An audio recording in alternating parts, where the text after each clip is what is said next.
the art and science of OKRs. OKRs are not just a science. There's an art to it as well, a philosophical art, which is why I love this model so much. And do you guys recognize Andrea Gibbs? So Andrea is an A-Fester. She came to A-Fest in Sardinia. And Andrea is one of the top people at Intel. She won the Intel Achievement Award for being one of their 0.1% employees. She was part of the team of 10 people that invented the smart television. So Andrea invited me to come to Intel. I got a tour of this incredible company, and a lot of respect to Intel.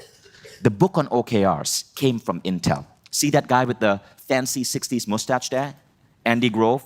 He was an amazing CEO. He made the cover of Time magazine. And he turned Intel into one of the most recognizable companies in the world. He helped create the information age, and he did it with this concept called OKR. So I was really proud to be able to visit Intel, see how this company works, and to understand how OKRs emerged from Intel.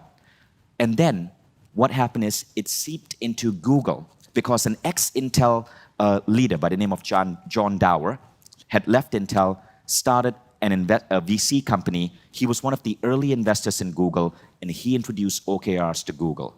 John Dower also wrote the book Measure What Matters, the definitive guide on OKRs. So I strongly recommend, if you like this presentation and you want to go super deep, read that book too. Now, OKRs help create a long-term vision with a short-term direction. So you have a long-term vision, but now you know what you need to work on today, and therefore you are so much more efficient, and you're able to execute in this vision in baby steps that eventually predictably get you there.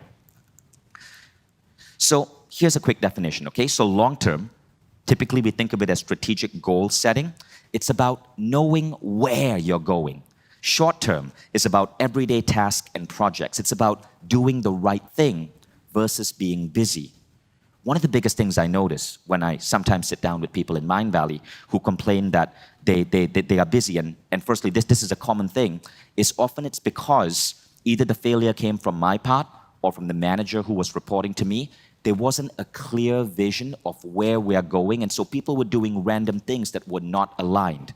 But when we switch to the OKR model, alignment happens. And what suddenly happens is people now know the right thing to do.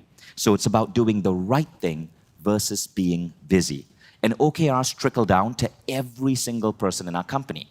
So it starts with the top. It goes down to different divisions. It goes down to every single individual. Every single individual has their OKRs.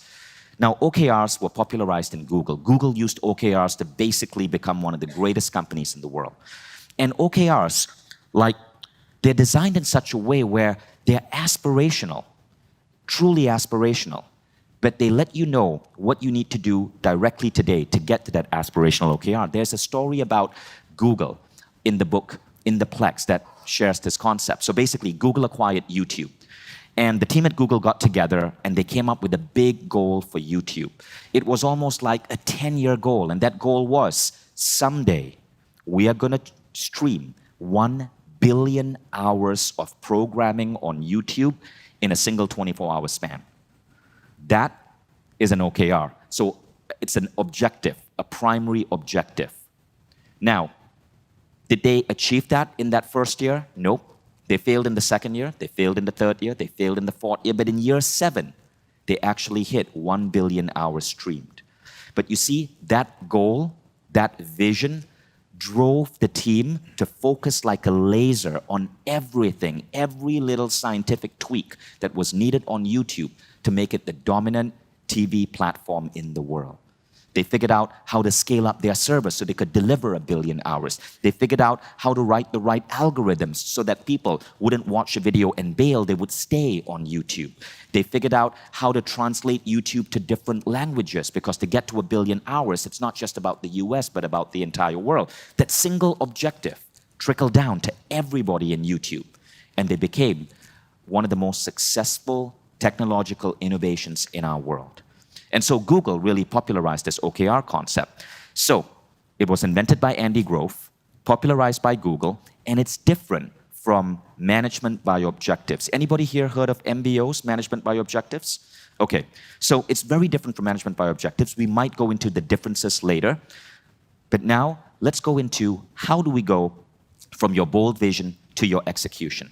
Okay, now the first thing is, if you're running a company, CEOs, founders, or if you're running a team, you start with an aspirational core purpose. So a lot of people confuse mission, vision, core purpose.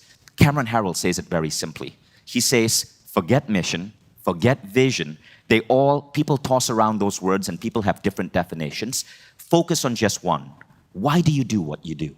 Call that your core purpose. That's your mission and your vision all bundled into one. Why are you doing what you're doing? So, if you look, I took this photo yesterday. You can see that a lot of people here wrote down, my vision is to increase the energy vibration. My vision is to help people who help people grow. My vision is to give my energy freely to those who need it. My vision is to love the people. My vision is to unify humanity by crossing cultural barriers. Fantastic. But if that is really your vision, and that's really important to you, how are you going to execute on it?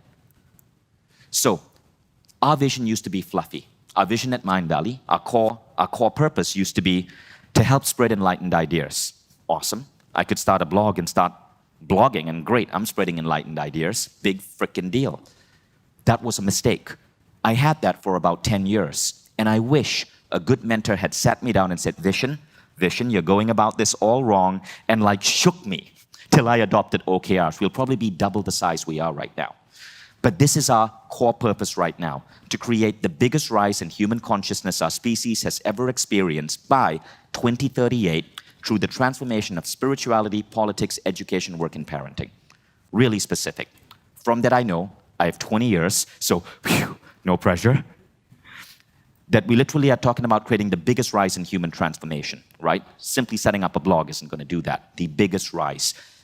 And that we're looking at these 5 pillars, which means I got to start figuring out how to reform global politics, how to reform global spirituality, how to reform education and work and parenting, and start finding the right people and the right experts. But it's still only a core purpose. It doesn't tell me what I need to do today. So there's another step. And that second step is you break your core purpose down into aspirational objectives. Now, in the course of this presentation, I'm going to give you time to go deep and emerge with your core purpose. But before we get there, so I hope you guys have your journals, I want to break down the process for you so you see the next step. Okay, so you have this big core purpose. Now you break it down to aspirational objectives.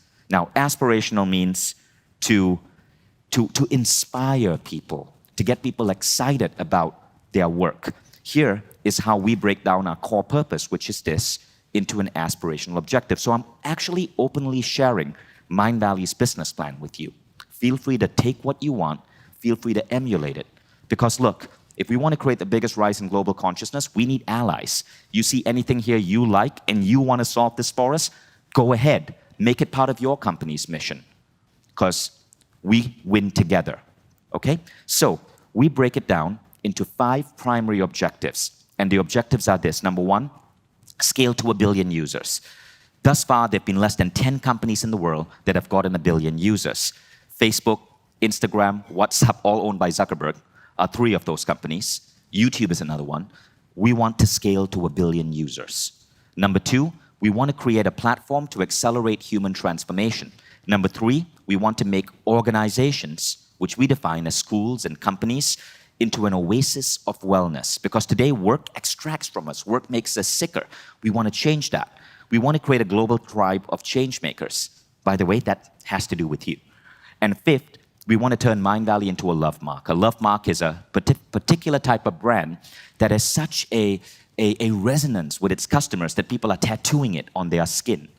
So we're going to go deeper because these 5 things are aspirational, but again, they don't really tell you if you're on the right track. They don't really tell you what to do today. However, what they do is they help us break up our grand core purpose into 5 steps. Okay, so now we go deeper. You take those 5 objectives and you break it down into measurable key results. This is really the essence of OKR. Core purpose leads to objective, leads to key result. So let's look at scale to 1 billion people. That itself is too fluffy, but when we break it down into these 5 key results that we are aiming to hit by 2038, it now becomes crystal clear. We need 1 billion user accounts on the system. We need to reach 200 monthly active users in a given month. That's huge. LinkedIn has 140 million. We want to hit 200 million. We want to grow from 3 languages to 100 languages. We want to grow our reach from 5 million to 500 million. And we want to attain 50 million paying students annually who bring in 5 billion in revenue. So you see, now it's super specific. It's bold, it's ambitious. We have no fucking idea how to get there. But that's the point. Your job isn't to look at where you are right now and then figure out, based on my knowledge, based on what I have right now, I should be here. That's a bullshit way of setting goals. Rather, you got to look at where you could be, set that as the goal, and then trust that intuition, that the right people, that the right opportunities come to you, that you're going to study, you're going to learn, you're going to develop the skills, the connections, you're going to work your freaking ass off. But you're going to get to that goal. You do not need to know the how. You simply, at this point, need to know the why and the what. The how is going to come with the right OKRs. So we have these 5 goals, and we have some idea on how to get to 1 billion users. For example, we are launching an app platform that allows us to create world-class apps in every category we want faster than the competition. So that's one of our hows. But ultimately, the thing that pushes us forward is scaling to 1 billion users, being the same size as a company like YouTube or Facebook, but for transformation. Okay, now here's another example. Create a platform to accelerate human transformation. It's our primary objective, but it's fluffy until you break it down. And we break it down into these 3 things. So attain quest completion rates from 60% to 80%, maintain an NPS of 70, develop a data-driven dynamic curriculum for upgrading the human experience.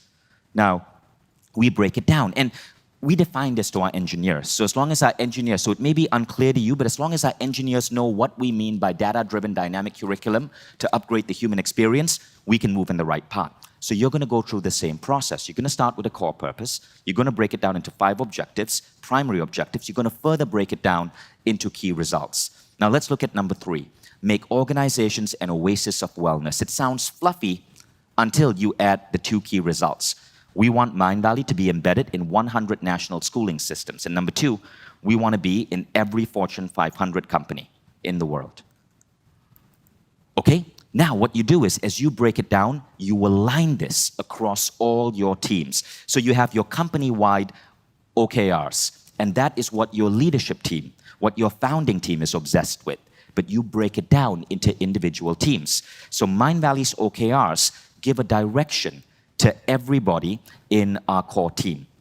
But we take those 5 elements and we break them down further for individual teams. Imagine if everybody in your company had this level of clarity. Now you get to focus like a laser on what truly matters, knowing that what you're focused on moves upwards to a team OKR, moves upwards to a company OKR, and directly contributes to your core purpose. Everybody get this?